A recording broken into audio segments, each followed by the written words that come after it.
Bonsoir.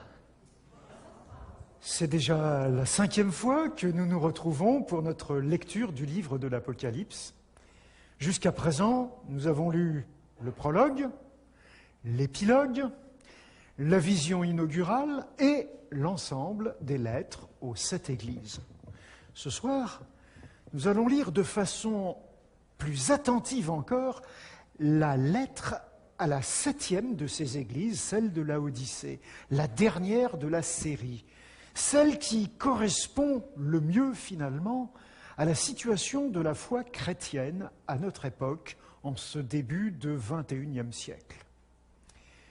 Mais avant de nous lancer dans cette lecture, je ne peux m'empêcher d'évoquer avec vous la visite que j'ai faite à Laodicée, il y a quelques années, avec plusieurs de mes collègues professeurs de théologie.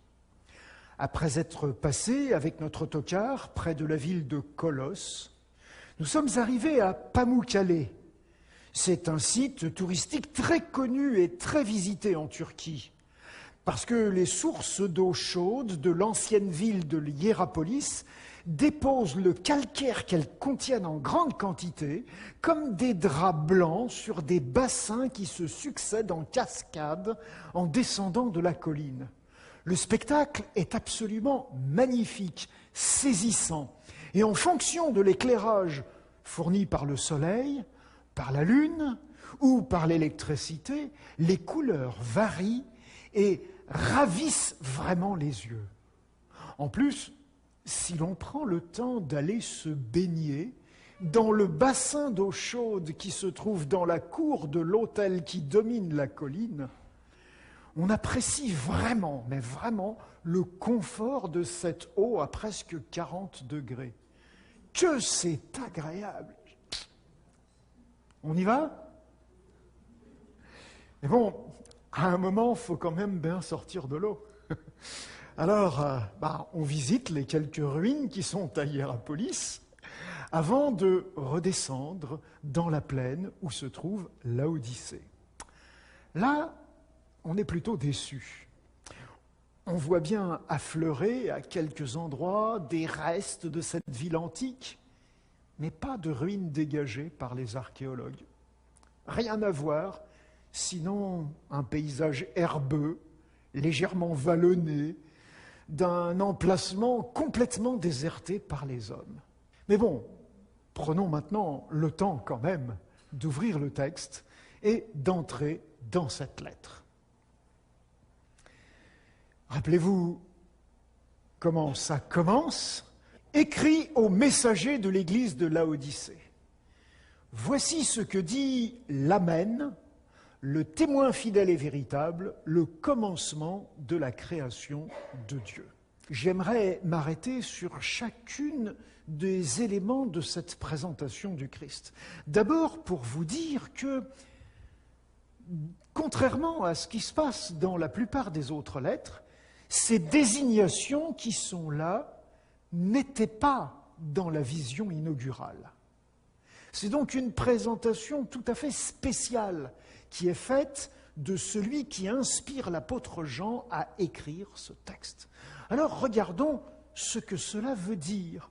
La première caractéristique de ce Christ, c'est qu'il s'appelle l'Amen. L'Amen. Qu'est-ce que c'est que l'Amen? Lorsque ma fille aînée avait, 1 an et demi, 2 ans, elle était déjà très bavarde. Un jour, elle était dans la salle de bain que nous avions au Cameroun, où j'enseignais la théologie. Et là, elle a regardé un jour la chasse d'eau se vider dans la cuvette des toilettes. Et quand ça a été terminé, elle a dit « Amen ».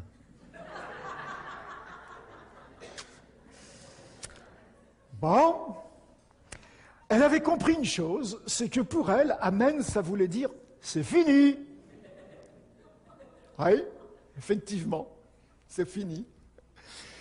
Mais il faut remarquer quand même qu'en hébreu, ça veut dire tout autre chose que ça. Le mot « Amen », c'est un mot en fait qui veut dire « j'approuve ». je suis d'accord. C'est en fait l'approbation qu'une personne prononce, en particulier lorsqu'elle a entrepris un projet et que ce projet a été mené à bien de façon satisfaisante. Alors on peut dire « Amen, je suis arrivé au bout, je suis heureux de ce que j'ai fait, je suis prêt à signer ce que j'ai fait ». Cette désignation convient tout à fait bien pour une conclusion. Et donc ici, c'est même un indice qui nous rappelle que nous sommes devant la dernière de ces lettres, la dernière étape du parcours de Jésus au sein de ces 7 églises, la dernière étape de l'histoire de l'Église chrétienne. Et c'est Jésus lui-même qui mène cette histoire à son terme. C'est aussi peut-être une manière d'attirer notre attention sur ce qui va être dit, car c'est très important. Ensuite, Jésus se présente comme le témoin fidèle et véritable. Si vous avez été attentif, il a déjà été désigné comme le témoin fidèle dans le prologue, au tout début de ce livre de l'Apocalypse. Et nous aurons l'occasion de le voir, il se présentera à nouveau comme le témoin fidèle et véritable dans la vision du cavalier céleste qui vient juger la bête et le faux prophète. Tout ce qu'il a fait, tout ce qu'il a dit est fidèle à sa mission. Sans hypocrisie, ni mensonge, c'est vrai. Ce n'est pas une illusion. Et nous allons voir que cela fait contraste avec les illusions que se fait cette Église sur son état. Il faut aussi se rappeler que le témoin est une personne importante dans un tribunal. C'est souvent grâce à son témoignage qu'un coupable est démasqué et jugé. Ou bien c'est grâce à ses déclarations qu'une personne est innocentée, libérée des accusations faussement portées contre elle. Nous avons déjà souligné l'importance de la notion de jugement dans le livre de l'Apocalypse. Il sera donc déterminant de bien saisir quel est le rôle joué par Jésus dans le jugement final. S'il est le témoin fidèle et véritable, son témoignage a du poids. Et puis, le nom de la ville de Laodicée, c'est presque un code supplémentaire. En effet, ce nom, il est construit avec 2 mots grecs, laos, qui veut dire peuple, et diké, ou dicée, qui veut dire jugement. C'est donc une lettre dans laquelle Dieu prononce un jugement sur son peuple. Et bien sûr, Dieu voudrait que ce jugement soit un jugement qui acquitte des personnes innocentées, plutôt qu'un jugement qui condamne des responsables qui refusent de reconnaître et de changer d'attitude. Jésus, enfin, est désigné par l'expression « le commencement de la création de Dieu ». Le mot qui est traduit ici par « commencement », c'est un mot qui désigne à la fois ce qui est en tête, c'est-à-dire le premier dans l'ordre chronologique, au début, au commencement du temps, mais c'est aussi celui qui est responsable, celui qui est le chef de projet, celui qui endosse la responsabilité. C'est un mot que les traducteurs de la Genèse ont utilisé pour traduire la première phrase de la Bible. Quand ils disent « Au commencement, Dieu créa les cieux et la terre », c'est ce mot-là. D'ailleurs, l'apôtre Jean lui-même a utilisé ce même mot lorsqu'il a commencé son évangile.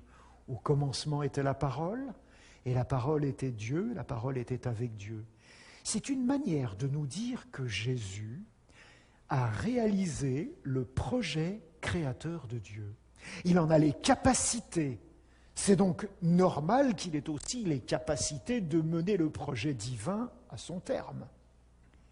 Il est à la fois l'origine de la création, maître de cette création. Et il est intéressant de se rappeler que l'apôtre Paul a utilisé cette même expression dans sa lettre aux chrétiens de Colosse. Je vous ai dit, Colosse, c'est à côté de la Odyssée. Voici ce que Paul a écrit. « En lui ont été créés tout ce qui est dans les cieux et sur la terre.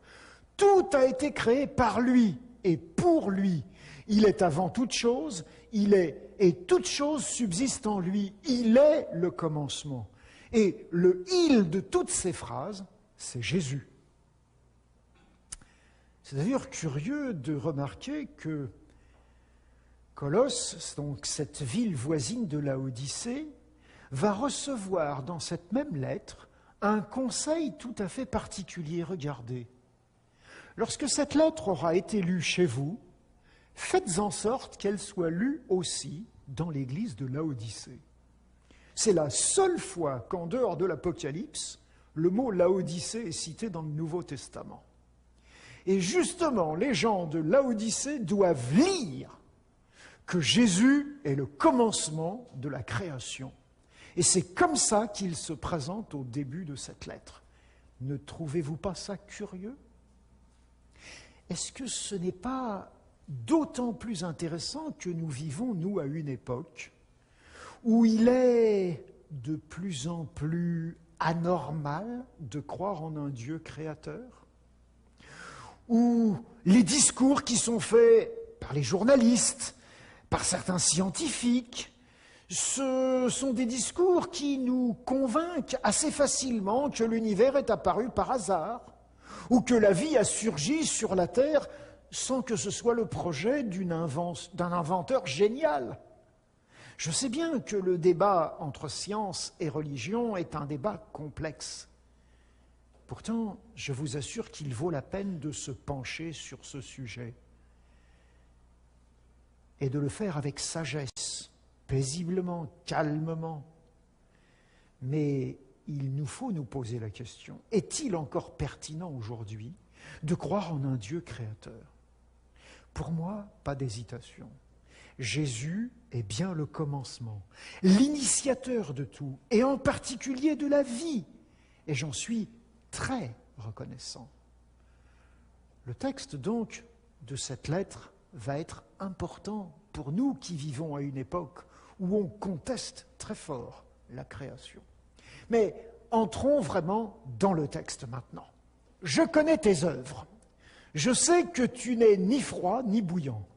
Puisses-tu être froid ou bouillant, ainsi parce que tu es tiède et que tu n'es ni froid ni bouillant, je te vomirai de ma bouche. À l'époque où cette lettre a été écrite, un aqueduc conduisait l'eau chaude de Hiérapolis, ces sources dans lesquelles je me suis baigné, jusqu'à Laodicée. Car cette ville de Laodicée ne disposait d'aucune source d'eau. Mais quand l'eau arrivait à Laodicée, elle n'était plus vraiment chaude et elle n'était pas encore vraiment froide. Elle était tiède. Et personne n'aimait boire cette eau. Autant une eau bien fraîche faisait plaisir par temps de grande chaleur de l'été, autant une eau chaude faisait du bien pendant les rigueurs de l'hiver.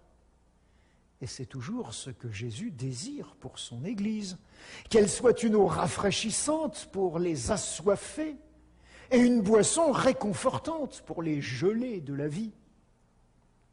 Mais pas une eau tiède qui donne la nausée.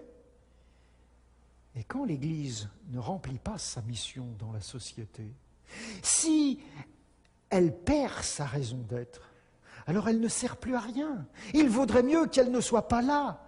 Et Jésus affirme cela d'une manière forte et imagée, mais sans ambiguïté.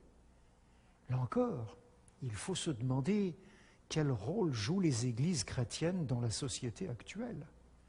Ce n'est pas le moment de dire que le seul rôle de l'église chrétienne, c'est de prêcher. Aujourd'hui, les gens demandent que les actes correspondent aux paroles. Les chrétiens doivent acter l'évangile, pas seulement le prêcher. Ils doivent vivre l'amour et la solidarité que Jésus a montré à ses contemporains. Les seules églises qui sont crédibles dans notre société, ce sont celles qui se défoncent concrètement pour le bien des plus faibles. Le jugement de Dieu peut paraître rude contre l'église de Laodicée. En fait, c'est le constat d'un Christ qui est déçu par ses représentants. Je suis conscient de le décevoir, moi aussi. par mes pensées limitées, mes mauvaises actions, mes indifférences trop fréquentes. J'ai vraiment besoin de lui demander pardon pour ces déceptions que je lui inflige. Mais Jésus ne s'arrête pas au constat seulement. Il propose un remède. Parce que tu dis « je suis riche », je me suis enrichi, je n'ai besoin de rien, parce que tu ne sais pas que tu es malheureux, misérable, pauvre, aveugle et nu. Je te conseille d'acheter de moi de l'or éprouvé par le feu, afin que tu deviennes riche, et des vêtements blancs, afin que tu sois vêtu et que la honte de ta nudité ne paraisse pas, et un collier pour oindre tes yeux, afin que tu vois. C'est très intéressant de savoir que l'historien romain Tacite raconte qu'en l'année 62, la ville de Laodicée a été détruite par un tremblement de terre, très important. À l'époque, l'empereur Néron a proposé de fournir aux survivants de ce tremblement de terre une aide pour reconstruire leur ville. Mais ils ont refusé, en disant qu'ils étaient capables de reconstruire leur propre ville par leurs propres moyens. C'est vrai que c'était une ville riche. Elle avait des marchés importants et de nombreuses banques. Les finances ne manquaient pas. Il y avait des éleveurs aux alentours qui avaient des troupeaux de moutons noirs et toute une industrie du vêtement s'était implantée et spécialisée dans les habits de couleur noire. Enfin, il y avait une école de médecine et un laboratoire pharmaceutique qui prospéraient dans cette région avec une spécialité ophtalmologique qu'on appelait la poudre phrygienne. Il suffisait de dissoudre cette poudre dans l'eau et ses vertus en tant que collyre ophtalmique étaient réputées dans tout le bassin méditerranéen. Vous remarquez donc que le langage que Jésus utilise pour cette lettre est facile à comprendre pour les habitants de Laodicée. Mais pourtant, ici, il vise l'Église chrétienne qui est dans cette ville. Ces chrétiens se croient riches. Ils se font des illusions. Ils sont malheureux, misérables, pauvres, aveugles, nus. Ces 5 mots forment une accumulation impressionnante pour indiquer l'état d'extrême dénuement dans lequel se trouve cette Église. On ne peut s'empêcher à cette lecture de reconnaître notre situation de chrétiens dans les pays riches aujourd'hui. Nous avons tendance à compter sur nos actions, sur nos valeurs économiques, mais notre richesse matérielle ne garantit absolument pas notre santé spirituelle. Elle se révèle trop souvent plutôt être un obstacle à notre spiritualité. Aujourd'hui, ce sont les pays pauvres qui accueillent la foi chrétienne. Le christianisme est devenu une religion du tiers-monde, de l'hémisphère sud. Serait-il impertinent aujourd'hui ce christianisme pour les gens qui ont un compte en banque? Nous vivons une situation qui est pleine de paradoxes. Le monde occidental se détache du christianisme. Ce sont les populations de l'hémisphère sud qui aujourd'hui recueillent la foi chrétienne, l'accueillent, et où cet accueil est le plus vif. Mais on se demande, quand on voit ce qui se passe dans certaines de ces églises du Sud, s'il s'agit encore de la foi chrétienne. Le besoin de spiritualité semble de plus en plus fort, mais la foi chrétienne semble plutôt laissée de côté au profit de philosophie orientale, de spiritualité à la carte, puisant dans toutes les traditions. Nous sommes entrés dans une ère qu'on appelle post-chrétienne. Est-elle annonciatrice de la fin de l'histoire de l'humanité? Les remèdes que Jésus propose sont aussi très proches de ce que connaissent les Laodicéens. L'or déposé dans leur banque, les vêtements blancs, c'est vrai, qui s'opposent à l'industrie vestimentaire du noir qu'il y a chez eux. Et puis le colis réputé. Mais vous remarquez que Jésus est clair. Ces remèdes qu'il propose ne viennent pas d'eux, ils viennent de lui. Ce ne sont pas les produits locaux issus de leur travail, mais ce sont des produits divins. Certes, ils exigent un effort de leur part, puisqu'ils doivent les acheter.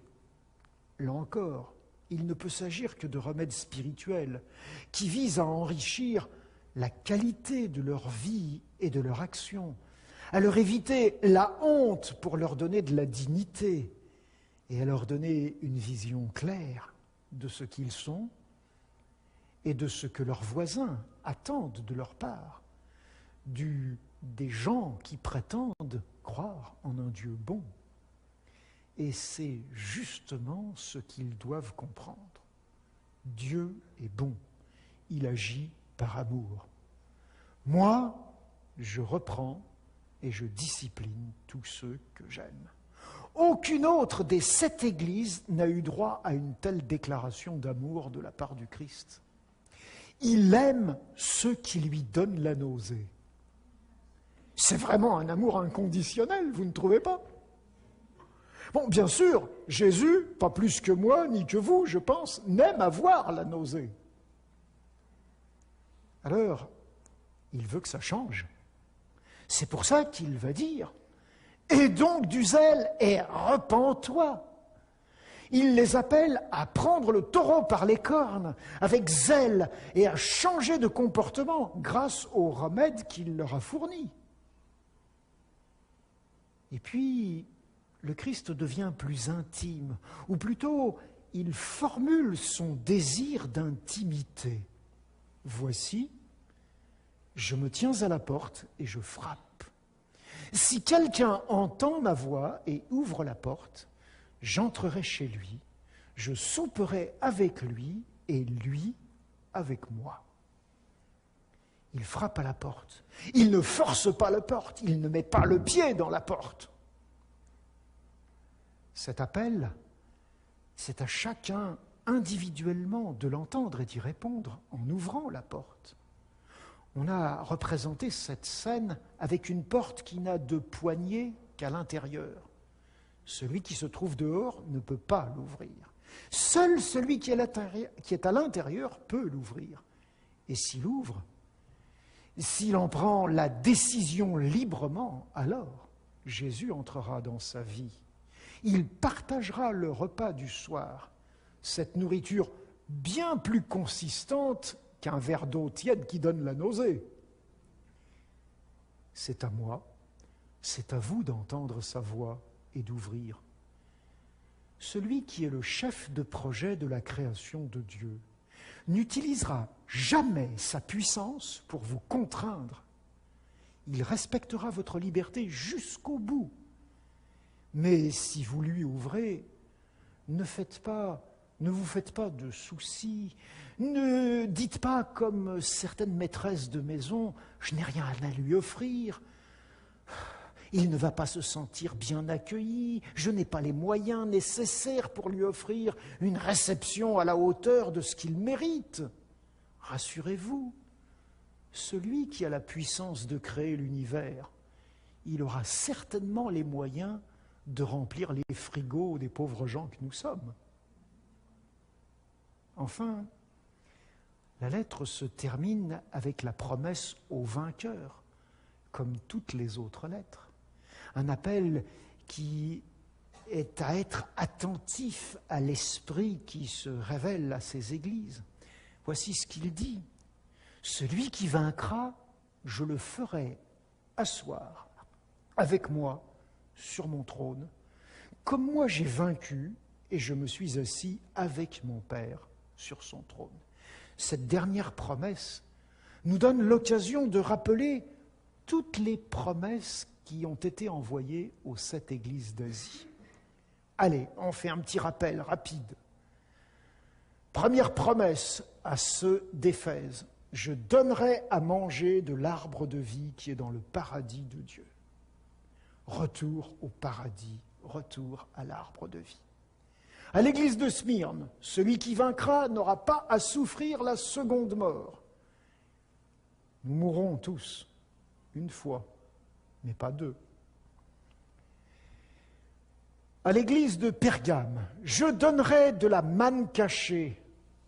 Je lui donnerai un caillou blanc, et sur ce caillou est écrit un nom nouveau que personne ne connaît si ce n'est celui qui le reçoit. Rappelez-vous, Pergame, Balaam, dans le désert, avant d'entrer dans la terre promise, nourri par Dieu par la manne. Les choses ne sont jamais dites au hasard dans la Bible.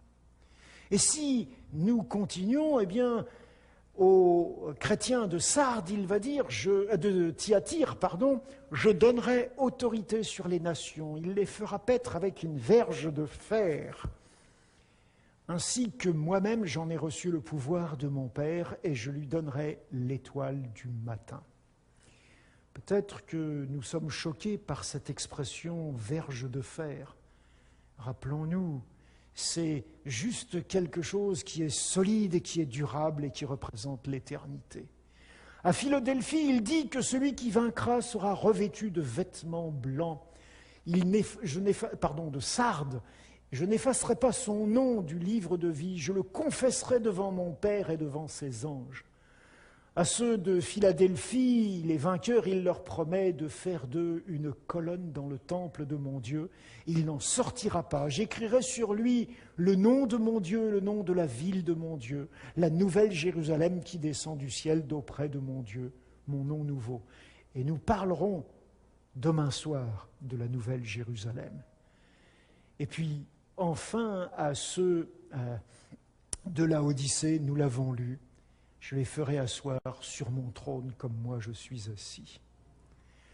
Donc, nous verrons la prochaine fois comment ces promesses se sont réalisées. Mais je voudrais conclure en vous disant que ces promesses sont pour chacun, pour chacune d'entre nous, qu'il ne tient qu'à nous d'entendre l'appel du Christ et de répondre à cet appel en lui ouvrant tout grand la porte de notre cœur et de notre vie. Alors, à chacun de répondre à ce défi. Bonsoir.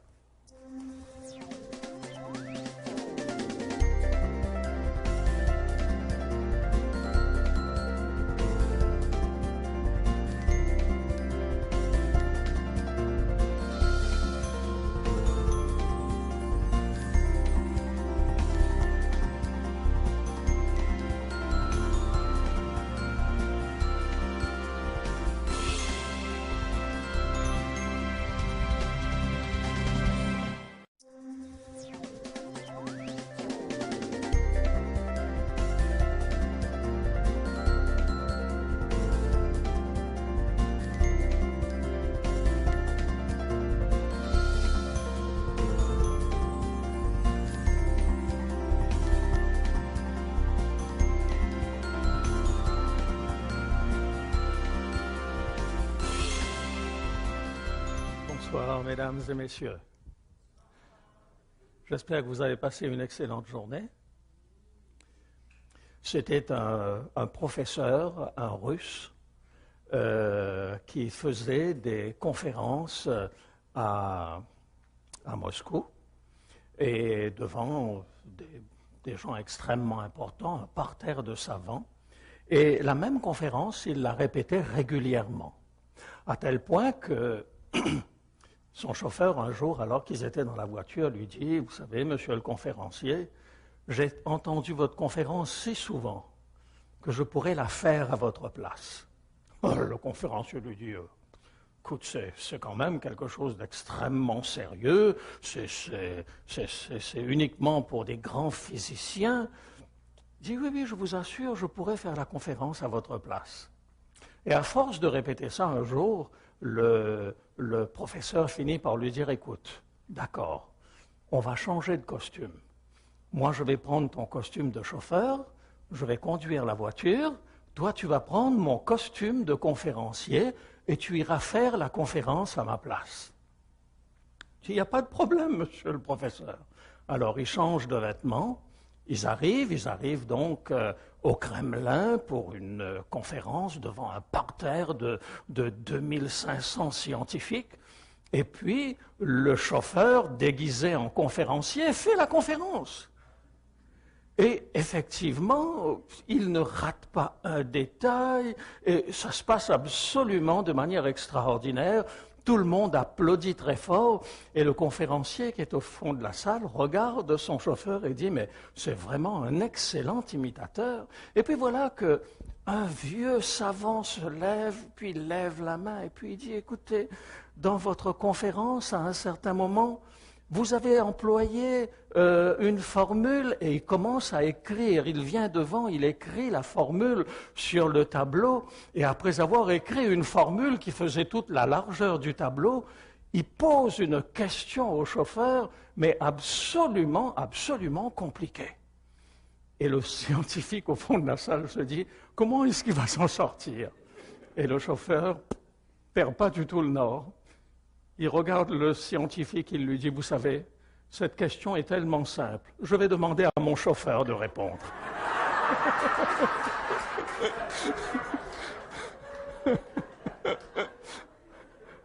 Alors, de temps en temps, dans la voiture, ou quand je suis quelque part et que je suis en train de faire une conférence, si je rate un mot, eh bien, ma femme, je lis sur ses lèvres et elle me le dit. Samedi dernier, après la première conférence, une dame s'est approchée de moi et elle m'a dit « Je n'ai rien compris à ce que vous avez dit ce soir, ni votre collègue, ni vous. L'Apocalypse demeure un mystère entier pour moi. » Ben, je vous dirai, depuis une semaine, cette remarque me hante. Aussi, ce soir, je vais changer mon fusil d'épaule. Je vais parler de choses extrêmement pratiques, de celles qui font le quotidien de tout le monde. Madame, ma présentation te sera destinée en tout premier lieu ce soir. Je ne veux pas te laisser repartir sans avoir tout essayé pour que tu puisses découvrir le monde de l'Apocalypse. J'ai apprécié ta simplicité et ton humilité. Tu n'as eu aucune fausse honte à admettre que tu n'avais rien compris à mon discours. Il y va probablement plus de ma faute que de la tienne. Je n'ai pas su te communiquer mon enthousiasme pour le livre de l'Apocalypse. À première vue, tu me sembles avoir autour de la cinquantaine. Tu as accumulé suffisamment d'expérience de la vie pour savoir ce que cela signifie, que de voir grandir un être humain. Alors, ce soir, j'ai choisi de reprendre une méthode d'enseignement chère à Jésus, la parabole. J'aimerais jeter un pont entre la vie d'une personne depuis sa naissance jusqu'à sa mort et la vie de l'Église telle qu'elle est symbolisée dans la lettre aux 7 églises de l'Apocalypse. Car les 7 églises de l'Apocalypse sont un résumé de l'histoire de l'Église chrétienne. Dans la vie de tout être humain, il y a différentes étapes. La première étape, à la naissance, c'est le temps de l'acquisition des outils de base indispensables à la survie. La marche, l'expression verbale, la coordination des mouvements, la maîtrise de ses fonctions, le passage à l'alimentation solide, l'évaluation des risques, etc. Tout cela fait partie de cette première étape de la vie. Ensuite, il y a une deuxième étape. Il y en aura 7, comme pour les 7 églises de l'Apocalypse. C'est celle de l'exploitation de ces outils que l'on a mis en place dans la petite enfance. La découverte du monde qui nous entoure, la prise de conscience que nos valeurs ne sont pas forcément celles des autres. C'est le temps où on commence à tester la solidité des barrières que les parents nous imposent, confronter nos valeurs à celles du monde qui nous entoure. Cette période se passe bien ou mal selon les influences auxquelles nous sommes soumis, bonnes ou mauvaises. Et puis, il y a une troisième étape qui va placer la personne à une croisée de chemin. C'est-à-dire, lorsqu'on est à la préadolescence ou lorsqu'on est à l'adolescence, choisir de conserver les valeurs qui ont été transmises ou les rejeter. Non pas de manière définitive, mais On les accepte en fonction de leur pertinence. Pourquoi je ne devrais pas fumer? Pourquoi je ne dois pas prendre de la drogue? Pourquoi je ne vais pas de fille en fille comme le font les copains? Je suis à une croisée de chemin. Bienheureux les parents dont les enfants ont passé ce stade en toute sérénité. Sincères condoléances à tous ceux qui ont dû, pendant des années de l'adolescence, passer le plus clair de leur temps à réparer les dégâts au niveau de l'école, qui ont connu les bancs des commissariats pour plaider pour que leur enfant ne soit pas envoyé dans un centre de réadaptation, allant même parfois jusqu'à violer leurs propres principes dans un effort désespéré pour sauver leurs enfants. Puis arrive une quatrième étape de la vie. C'est aussi un virage. Dans toutes les familles, nous avons des exemples de bons ou de mauvais choix à ce croisement. J'ai essayé la marijuana, j'ai essayé l'alcool, j'ai essayé les filles, j'ai tout essayé. Maintenant, je fais quoi? Je me range? À la manière de Jean, dans le dernier témoignage que nous avons vu hier soir, je trouve la fille qui va me faire sortir de ce mauvais pas. Et là, bien sûr, pour nous, tout ce qui est valeur positive en nous dit « Amen, c'est le bon choix ». Ou alors, à l'opposé, je vais opter pour une vie dans laquelle je vais établir mes propres valeurs, les respectant lorsqu'elles servent mes intérêts, ou les ignorant lorsqu'elles me sont défavorables. Si c'est la deuxième option que j'ai choisie, eh bien, vous allez vivre des moments pénibles en tant que parent, même si votre enfant maintenant est un adulte qui est responsable de ses actes. Arrive ensuite la cinquième étape de la vie. Un jour, alors que vous avez désespéré de tout, il se passe quelque chose chez cet enfant qui, pendant 30 années, vous a complètement oublié. Les liens qui s'étaient distendus avec les années, la communication qui ne passait plus, tout cela change d'un coup. Le voilà qui se présente à votre porte, avec femme et enfant, le jour de votre anniversaire. Tiens, il s'en souvient encore. Il n'a plus ce teint caractéristique de ceux qui brûlent la chandelle par les deux bouts. Il ne sent plus le tabac, il n'a même pas un regard pour la bouteille de vin qui est là en évidence sur la table. Que s'est-il passé? Vous n'osez pas poser la question. Et pour cause, car auparavant, à chaque fois que vous aviez posé cette question, ça s'était mal terminé entre lui et vous. Le voilà transformé, ce fils prodigue. Vous découvrez stupéfait que ce que vous aviez semé des décennies auparavant était toujours là. Et puis, il y a la sixième étape, celle de la transmission de ces nouvelles valeurs de cet homme maintenant qui va le faire à sa zone d'influence. Alors il s'engage dans des actions en faveur des autres, il fait du bénévolat et il veut voir changer les choses. Par contre, si au lieu, à ce moment-là, d'avoir choisi cette option-là, il a choisi l'autre, c'est le moment où il aspire à devenir parrain à la place du parrain de la mafia locale. Votre progéniture, si elle a choisi la bonne direction, vous surprend. Et lorsque son propre fils, votre petit-fils, goûte à l'ectasie, non seulement votre fils reproduit les mêmes schémas qui étaient les vôtres en persuadant son fils à lui de ne pas y toucher, mais il va encore plus loin. Parce que son cheminement est un parcours personnel, authentique. Il va à la mairie, il prend contact avec les services sociaux, il se met au service des associations de parents d'élèves qui militent en faveur d'une zone sans drogue autour des écoles. Vous ne le reconnaissez plus. Et puis arrive la dernière étape, celle de la sérénité ou de l'angoisse, en fonction des choix que nous avons faits précédemment. Où m'ont conduit mes choix? Y a-t-il une vie après la mort? Y a-t-il un jugement pour les actes que j'ai commis? 7 étapes différentes de la vie. Bien sûr, ce n'est pas quelque chose de scientifique que je suis en train de partager avec vous, c'est tout simplement une image, une parabole pour nous permettre de comprendre ce que c'est que le message aux 7 églises.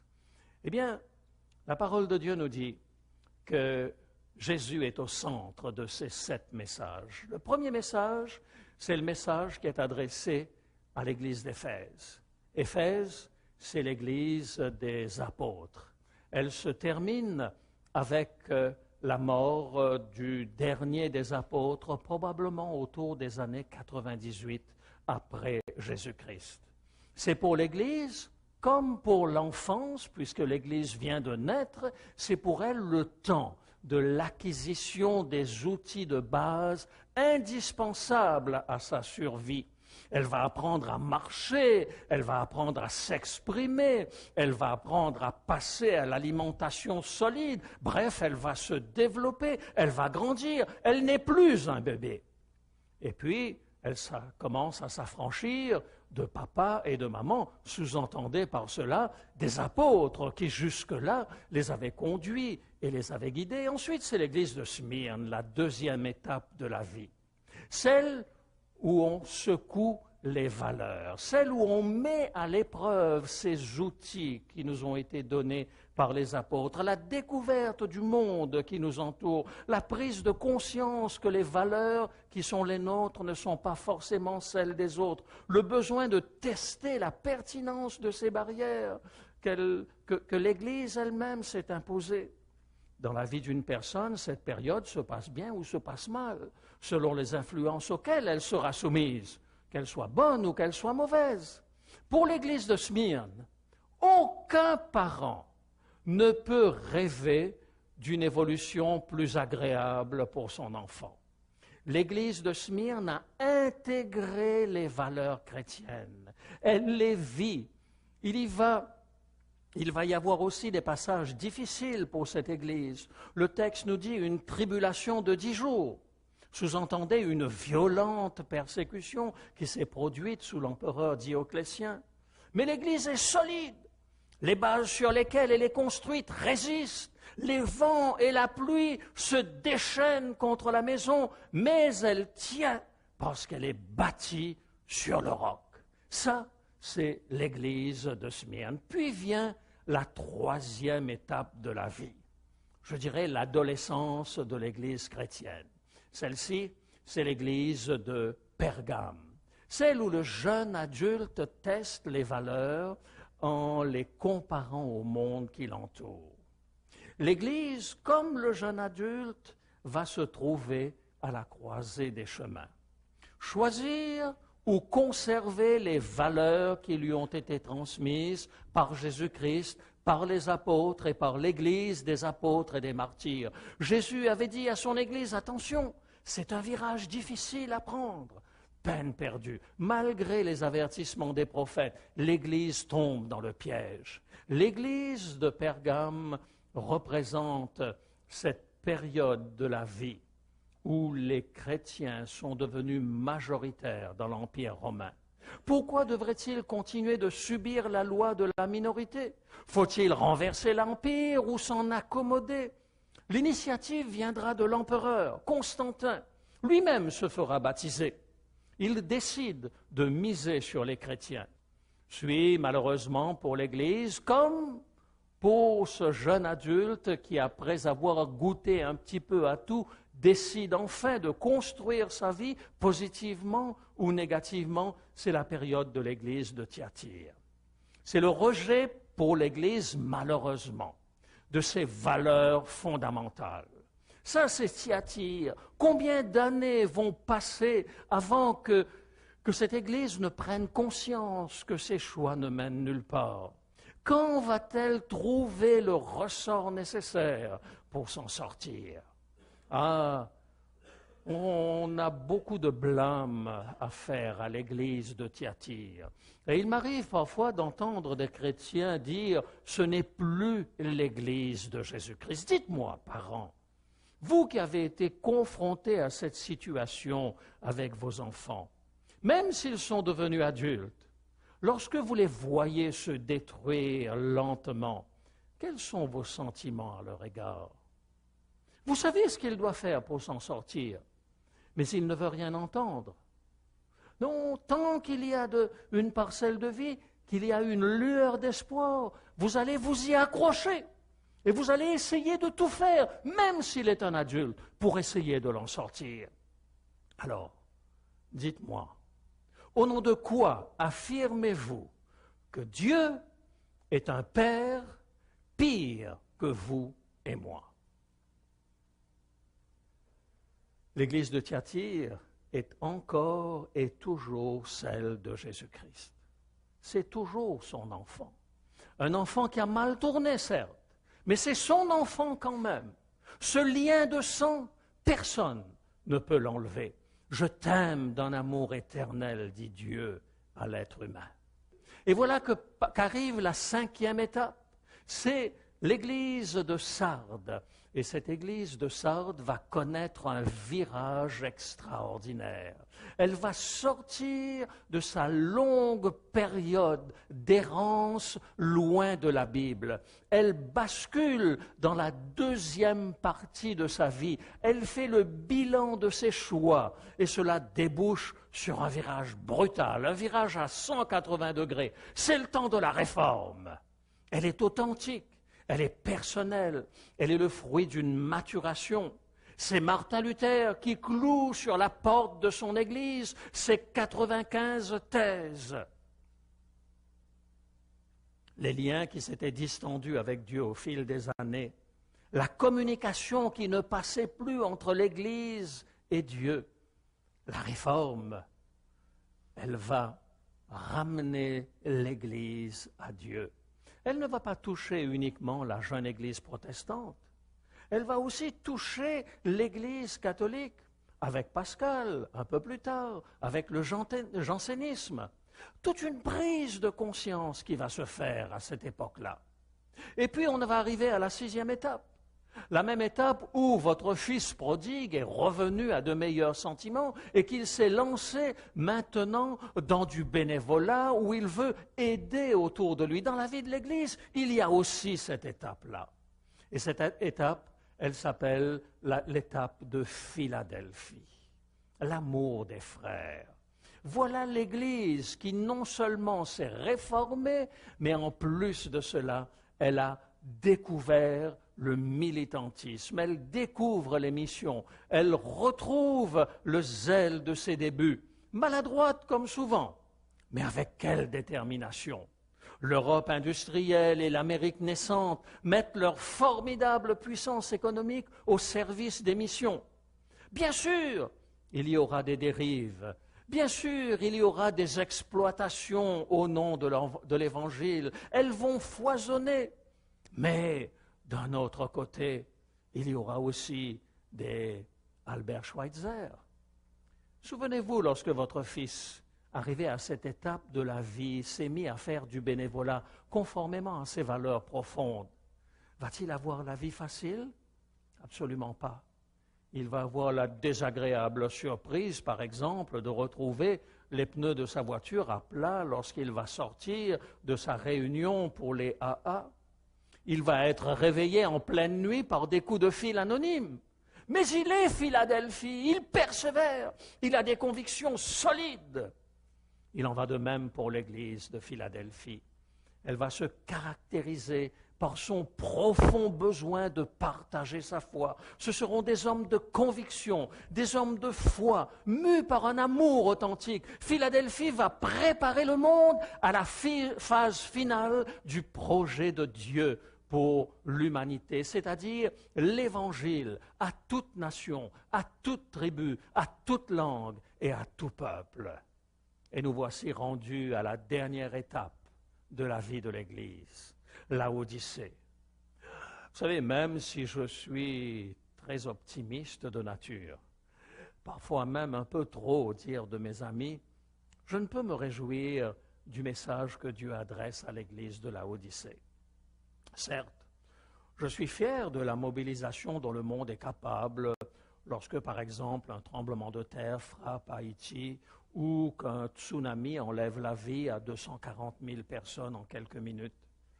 Mais je suis forcé de constater que le message de Jésus de Nazareth n'est pas parvenu encore jusqu'aux extrémités de la terre. Lorsque les chrétiens veulent pacifier le monde par la force, lorsqu'ils font de la vengeance leur cheval de bataille, lorsqu'ils dressent le christianisme en opposition avec l'islam, est-ce le message de Jésus-Christ? Est-ce le message du Nazaréen? Laodicée, ton drame, c'est que tu es tiède. Tu n'as pas d'identité. Tu parles du Christ, mais tu ne mets pas en pratique son message. Tu te dis chrétien, mais ton souci premier, c'est de te préparer à un avenir confortable sur cette terre. Tu me donnes envie de vomir, dit Dieu. Et si tu continues, je finirai par te vomir de ma bouche. Tu vis dans un monde en péril et tu fermes les yeux. Lorsque le dernier arbre aura été coupé, lorsque la dernière rivière aura été empoisonnée, lorsque le dernier poisson aura été mangé, alors tu comprendras que l'argent ne se mange pas. Tu as épuisé tes ressources. Tes cancers te rongent de toutes parts. Dégradation de l'équilibre climatique, démographie incontrôlable, montée de la violence, échec de la transmission de tes valeurs, effondrement de ton système économique. Tu as 0 sur toute la ligne. Mais face à tes dérives, je te rappelle que moi, Dieu, je suis le Dieu de la vie. Je tente de te sortir de cette spirale de destruction dans laquelle tu t'es enfermé. À la haine, à la violence et à l'égocentrisme de celui qui mène le bal sur cette terre, j'ai opposé le principe de l'amour. Lorsque le diable a voulu l'épreuve de force à Golgotha, je lui ai opposé le don de moi-même sur la croix. C'est cela mon échelle de valeur. Elle est différente de celle du monde. C'est cela que je te propose. Et tu doutes que cela puisse se réaliser? Moi aussi. N'aie crainte. Je viens bientôt pour tout remettre en ordre.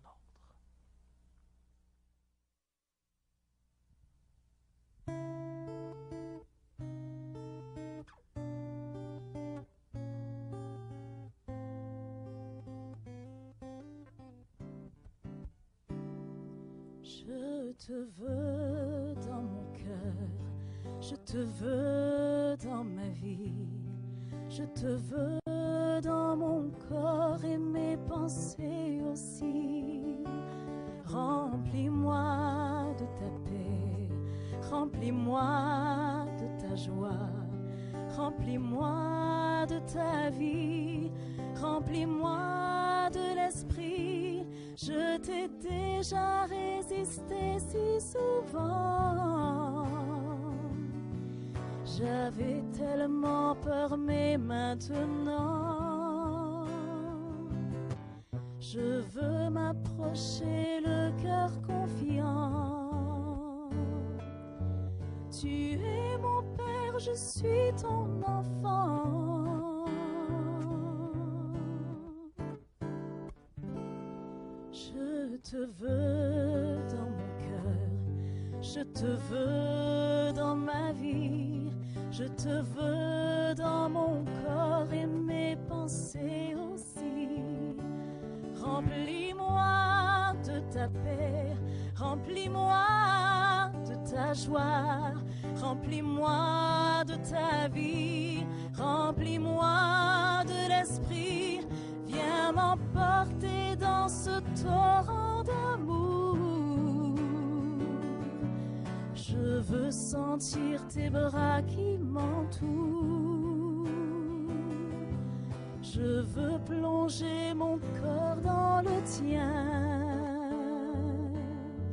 Tu es mon Dieu et je t'appartiens. Et je t'appartiens.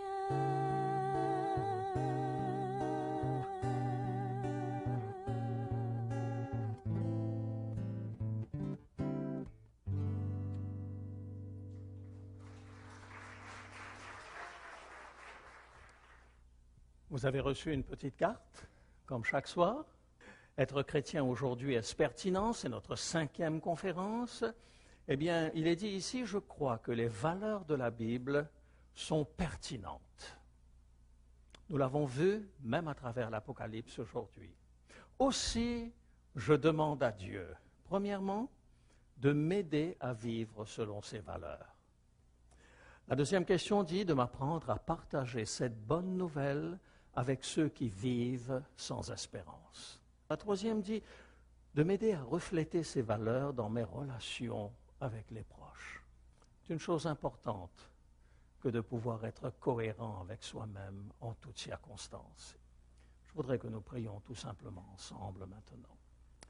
Seigneur notre Dieu, notre Père, nous voulons te remercier de ces moments agréables que nous avons passés dans ce lieu.